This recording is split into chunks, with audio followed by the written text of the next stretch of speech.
Well, welcome back to another episode of Happy Hour with Heather and Guest with our hostess Heather and our other Hello. host myself, that other dude Andrew. And today I would like to comment on my outfit because I feel like people are probably going to question it anyway. But this hat was a gift from my friend John, who had it made from a Milner from scratch. So I'm very proud of it. And it's in my profile picture on all my social media. I also had a very thick mustache in that same photo, but I don't have it anymore. Um, and then I'm also wearing, this is a t-shirt of my friend Jake's band, the Oil Barons, who are a really cool contemporary stoner metal band out in California right now, who I think were influenced directly by the film There Will Be Blood. So it's a really sort of all the songs thematically tend to come from that film, and they're really good music. I think they have a full length album that's out right now, as well as maybe a single or an EP. So check them out. They're called the Oil Barons. And okay, great. My self plug is over. Heather, if you'd like to plug anything, feel free to jump in. I don't know. Can you see the t-shirt I'm wearing? Just the It's the top of it. top. It's low orbit. Oh, Can nice. you see it? Yes, now I can see. Yeah. Okay. So I'm wearing my low orbit t-shirt that they were kind enough to send. send So I want to give a shout out to low orbit because they're awesome. And Yeah, they I'm were the repping the low orbit. yeah, you got to rep low. They were the first band we had on this version of the show, whose albums we delved into. Yeah. Dove into. I'm not sure. And I used to be an English teacher, so I should probably Yeah. know. But regardless, today it's episode 15. We are going to listen. Well, we've already listened to. We're going to examine the music of a group called Magmakammer. This was Heather's selection, and another phenomenal selection, if I do say so myself. Uh, Yeah. and then afterward, we're going to discuss it going back into the convince Heather to try and listen to other genres category. She asked for the blues this time, so I thought of three tracks that we could discuss that I thought would be representative of the genre as a whole, from different eras, different musicians, and so yeah. So why don't we jump right in? This is Magmakammer. It's like I'm from Boston. We Mamma got Jamma. we're listening to Magmakammer. Um, so Magmakammer, a band from Norway, and I looked it up. Magmakammer is Norwegian for a magma chamber. So we're talking volcanoes and Earth's crust and whatnot. Oh, okay. And I just really wanted an excuse to say Earth's crust. But yeah, Magmakammer, Norwegian for magma chamber, and we listened to two albums. The first was Mindful Tripper, and we listened to four songs off Mindful Tripper. The first one was Fat Saturn. What did you think of Fat Saturn? And the album, it's Mind Tripper, and that it came out in 2018. Oh yeah, I'm sorry. Did I said Mindful Tripper? Yeah, yeah, Sorry, Mind Tripper. yeah, and that Fat Saturn. This is right up my alley. This is horror doom, which is awesome. It has a psychedelic twist. It gets really cosmic around 3/4 of the way through. I'm excited to talk about their music because I know that we both like it. I love these lyrics.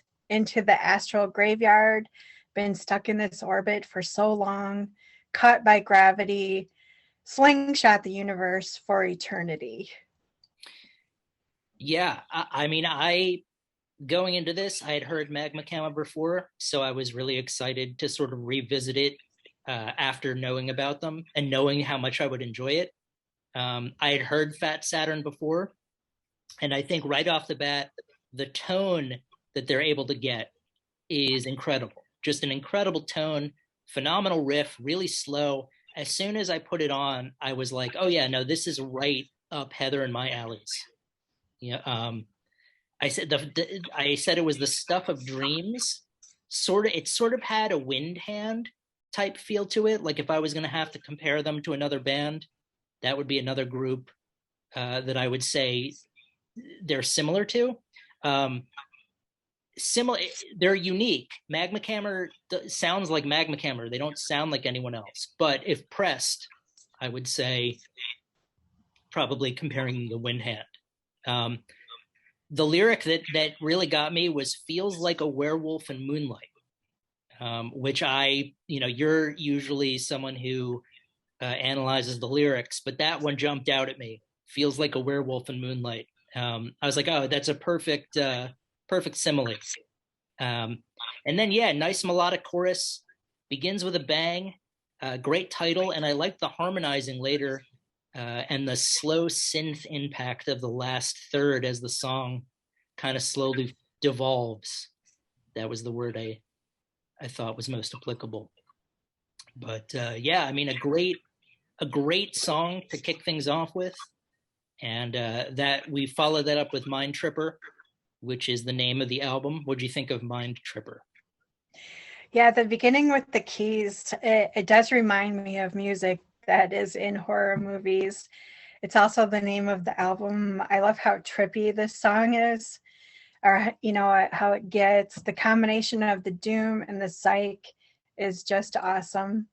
And the lyric and vocal stylings are, to me, the icing on the cake. Yeah, I was right there with you in terms of I wrote the organ gives it an ominous feel and a slow drum lead up with another solid riff. This one sort of had a bluesy feel to it. And I'd written that there was a killer, complex, simple riff that led the way on the journey with a psychedelic feel too. And then a little bit more than halfway through, the tempo and riff changes. And I just wrote, these cats can jam. So there we go. I don't know why I suddenly became like a 1950s doo-wop connoisseur by labeling them cats, but I said, these cats can jam. And I said, bring back the organ and make it more psychedelic with some nuanced guitar work. So lots of things going on here. As the dude would say, lots of ins, lots of outs. Yes. Lots of strands in old Duder's head. But yeah, I mean, so far, Fat Saturn, Mind Tripper, two great jams. And then we followed that up with Along the Crooked Roads. What were your thoughts on that? The notes seem like they just keep getting lower and lower. The repetition of the riff is really nice, and the drums really stood out. Let the song take you on a trip. Listening to it just made me feel happy, and I really believe in the healing power of music. Well said. Yeah, I would agree with everything, especially the last part, that the healing power of music. I wrote it was a different style of intro, but just as ominous as the previous song. I said it felt like a plodding creature was coming toward me, something that moved really slow but was really menacing. And then I was just thinking, it's amazing that English is probably their second language, at least, or third. And the fact that really all of these bands who write such great music, and English is probably not their first language. It's just, it blows my mind. And then I said sort of a dissonant feel to it into a cool riff, trying to find its way like a marble going down a chute, like one of those rubber band chutes where you drop a marble and it's got a pinging along. And then, yeah, I just felt they were in the pocket. So I think if you haven't picked up on it yet, both Heather and I would recommend you run out as fast as you can and pick up some Magmakammer. And yeah, you won't be disappointed. We followed up Along the Crooked Roads with the final track from Mind Tripper. This was Cosmic Dancers. What did you think of Cosmic Dancers? I love how on their Bandcamp page they say a story of an interstellar journey through the cosmic and psychotic. This song sums that up perfectly. It's a great description of the album, and it's such a great album. Yeah, I would say that that's a perfect sort of encapsulation of their music. I said with Cosmic Dancers, it was another sort of bluesy feel to it, into a great riff with a lower distortion. I said, and then it's just riffing with great combination of sort of psychedelic doom jams. So really, Mind Tripper is a great kind of psychedelic doom, bluesy, ominous horror type feel to it. Yeah. And I like how it's, I like how the notes, it's low and low and low and low, and it's slow, low and slow. Like that's just like what perfect doom is. As the Beastie Boys once said in one of their songs, slow and low, that is the tempo. So Yes. there we go. Um, Perfect. so we followed up Mind Tripper with Bloody Diamond, which I believe was a single that they released. And there were 3 tracks on there. The first was With Devilish Lust.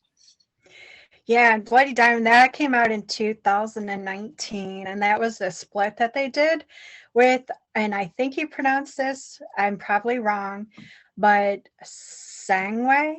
They're from Italy. We might have to cover them at some point. With Devilish Lust, love the guitar tone on this. It's a slower tempo. I also want to mention that this album art is really cool, a little creepy with the eyes looking through the sky. I have this record. It's a really pretty black and red swirl. Sadly, I think they're all sold out, but I heard that this band is working on new music, so hopefully they'll have something new for us. Yeah, I also heard from the last band we talked about, Secondhand Apes, that they are in fact recording new music. Secondhand Apes is. But I'm thrilled that Magmakammer is also, it's great to hear that a lot of these bands we're talking about are either writing new music, recording music, just making new great stuff. With Devilish Lust, I said it was organ music, like Bach, like classical. I felt like it was sort of like Bach, which gave it a really cool intensity, and then a dissonant riff with a different tone than the previous album. Just as psyche and doomy, because I have to use those adjectives, and more melody this time. But just even though it was slightly different, just as phenomenal as the previous album. Yeah. And then we've got Bloody Diamond, which is next. That's the name of the album as well. Yeah. Name of the song, name of the album. This song has a retro feel. It's more up tempo, faster paced. Even the singing is higher. Incredible guitar riffs and a really groovy bass line. The song is very catchy. It's one I could listen to over and over again. Yeah, I said pretty much the same thing. It had a different feel and tone to it, more melodic, faster tempo. I said it was the most different of the songs that we'd heard so far, as compared to the others.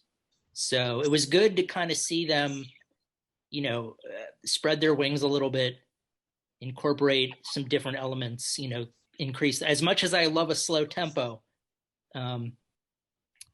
Or that, and that reminds me of on Seinfeld once when Jerry was trying to set up George, and George asked, "What's your cheek like?" "I like a soft cheek."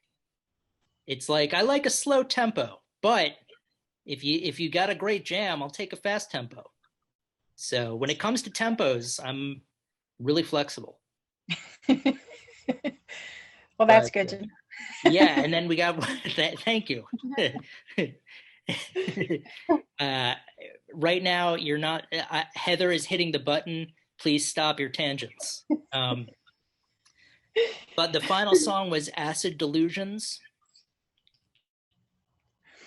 This is like an acoustic version of Acid Times from their previous album. It's like it has a bluesy element to it, and it's juxtaposed by the haunting vocals. It's a bit shorter than the original song, too. It's a really cool reworking of the song. This is a great 3-song EP, and I'm really looking forward to their new stuff. Yeah, I said again, I said similar things. I said, and then we've got acoustic guitar. This song snatches the most different song award from the previous song. Um, this was the most bluesy with slide guitar too, so it was really sort of uh, evident of that genre, which is great because that's the genre we're going to be delving into next. But Yeah, to summarize, Magmakammer, both albums that you recommended are dynamite. Um, and I think I'm going to speak for Heather. She can cut me off, but I think both of us would give it a seal of approval that Magmakammer should be on your playlist or in your collection or both. definitely. Yes, definitely.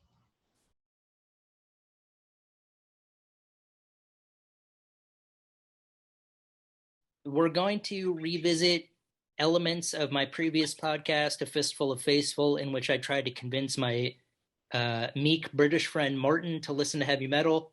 And this time, since Heather has a pretty vast knowledge of classic rock and metal, I'm trying to expose her to different genres that she may not be as familiar with. So this time around, we went with the blues. And I tried to pick variation. So we're going to kick things off if we're going on a timeline. Kansas Joe McCoy and Memphis Minnie have a song called "When the Levee Breaks," which was later covered by Led Zeppelin. Um, but I mean, obviously, it's a much different original song. Um, Yeah. what did you have any initial thoughts on? Oh gosh. Well, I mean, I could tell by listening to it that it's a really old song. I was gonna, I was gonna ask you if this was uh, if Led Zeppelin stole this song from them, or I mean, borrowed, or I mean, covered. But yeah, it does. It does have, like, it has that, when you listen to older music, it has that old feel to it.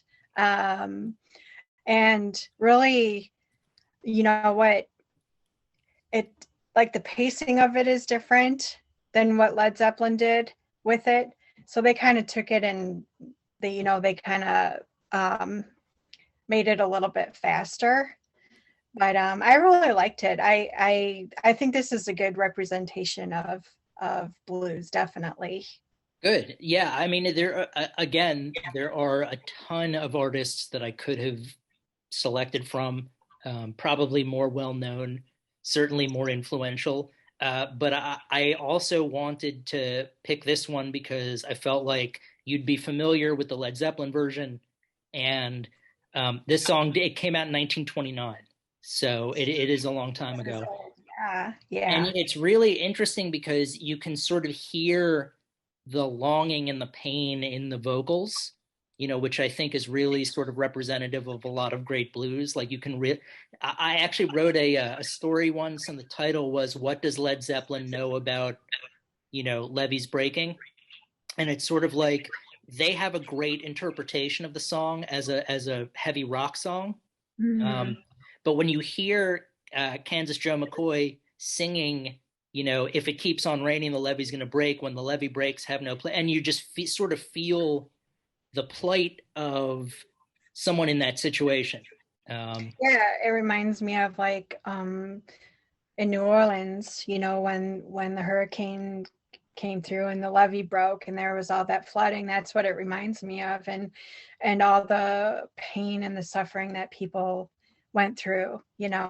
Um, that's one great thing about blues music is it's able to convey the suffering and the hurt, in a song. Yeah, I would. If you haven't heard this original version, it's easy to find. It's on YouTube. Um, And it's just I did make a playlist and I added the song to it. So um yeah, well, when you get the chance, but if you haven't already, hit pause and go check out the accompanying playlist that Heather's created with Magmakammer and these other songs. But yeah. yeah, that's, I mean, one of the this immediately came to mind when you had suggested the blues, and I thought, okay, this is something. Obviously there are other like Howling Wolf or Bo Diddley or Robert Johnson or Etta James. There's a really long and distinguished list of great performers, but this one I figured would be kind of representative of that era, which would be a great way to jump right in. And then the next song was Taj Mahal, who was a little bit more contemporary. I think the song that I had suggested for you to listen to was called "Leaving Trunk," which is a little bit more complex of a song than when the levee breaks is basically just guitars. This one sounded like it was a full band, and unfortunately, I don't know off the top of my head when Taj Mahal wrote "Leaving Trunk." But I'm pretty sure it was the 70s or 60s. Yeah, I don't I'm looking, I'm being rude and looking this up as we're talking. But what were your thoughts of Leaving Trunk by Taj Mahal? Yeah, I really like this song. It has a really great melody, and I really like the harmonica and the guitar, and he has a really, really, really nice singing voice. Really great voice. Yeah, I'm Taj Mahal. Okay, so yeah, 1967. There we go. So that was when the song came out. And it's originally a Sleepy John Estes song. I'm finding out it's not an original to Taj Mahal, but I think that's probably uh, you know from what I understood about the blues, a lot of the time is covering someone else's music was like an honorable sort of way to give them exposure. So, but yeah, I 1968, I guess, was when the album was released. So we went from 29 to 68, and then the third person on the list is Ry Cooder, who actually I just discovered played on the Taj Mahal record. Ry Cooder is a very accomplished musician, an incredible slide guitarist. So that's why I wanted to include a slide guitarist in this 3-song medley. So I ended up going. I wanted to go with the theme from the movie Southern Comfort, but I also felt like there was probably a better blues song. So I ended up picking a song that he did for the soundtrack of Crossroads with Ralph Macchio called "Feelin' Bad Blues." Yeah, and it's an instrumental. Yeah, and it's primarily the whole song is primarily slide guitar. So yeah, and it's pretty, just to have the whole song, you know. And I read the comments, the video that's up on YouTube, and I read the comments, and the comments are just amazing. What people wrote about this song and how it makes them feel, and how this song is one of their favorite songs of all time, and um, it's pretty incredible that a song, especially a song that's instrumental and the slide guitar like that, it's amazing that it can convey that type of emotion. Yeah, I mean, I'm a huge, aside from the fact that the blues has been so influential, in other genres, inspiring most of the rock musicians from the British invasion up through heavy. You wouldn't have heavy metal, you wouldn't have all of these things. Um, but just going back and listening to the songs for what they are, I've sort of rediscovered. I hadn't listened to Taj Mahal probably since I was in high school. So, and that's like 96. So going back 25, 26 years, it was great to revisit these songs and sort of fall in love with them all over again. So Yeah, I'm glad you enjoyed them. I mean, I did. this was sort of an easier, punk was a little bit trickier because um, there's so many there's so many slight differences between there are a lot of subgenres too, because there are a lot of sort of regional influences and whatnot. Now, even though these are three songs that are separated by multiple decades, there's still sort of like the same feel to all three of them.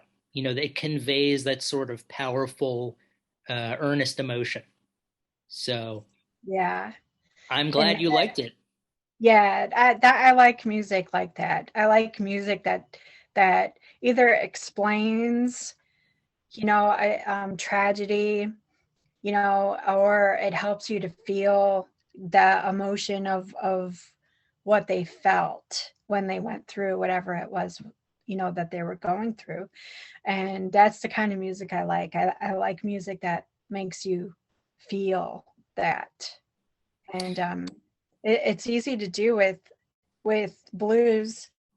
That's that's why it's such powerful music, is because it helps you to feel. Yeah, I would say these are three great songs that are representative of that from different eras. And obviously, Ry Cooder being a slide guitarist, his work is going to sound different than Kansas Joe McCoy and Memphis Minnie, but at the heart of it, it's all really powerful, emotional songs. So I'm glad you liked it. And next time we'll, revisit something else that hopefully I will do just as well in picking the jams. But Yes. but I'm really glad we covered Magmakammer. Um, if you hadn't suggested them, I think I probably would have at some point. Uh, so well done. And for those of you out there, I definitely recommend checking out all the bands we've discussed in the first 15 episodes. The playlists are all on YouTube, so it's easy to find the music. But well done as usual, Heather, and thank you. Thank you.